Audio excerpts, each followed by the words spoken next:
Hvernig virkar svona vínilplötur?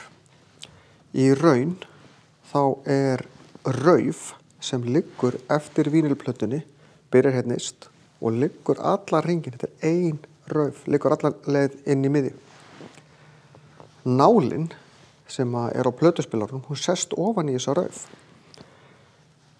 Í raufinni eru svona smá titringur, þetta ekki beint, þetta hristist pínu.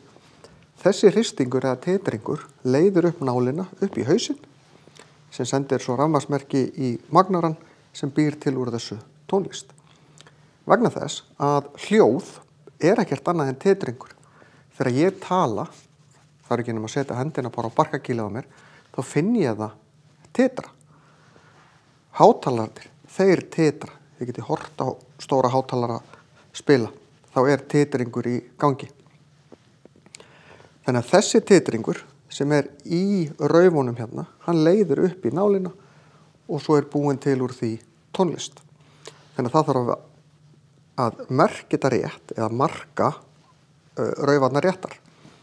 Þess vegna jafnvel talið að fólk hafi óvart, jafnvel fyrir einhverjum 1000 ára, tekið upp talið af tónlist eða eitthvað þegar það var að búa til svona leirkeravasa.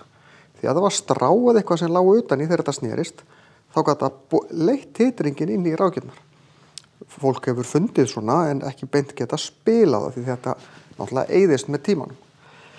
Þannig að það ótrúlega einföld vísind á bakvið þetta, þó það sé ekki eins einfalt að búa þetta til í raun og veru.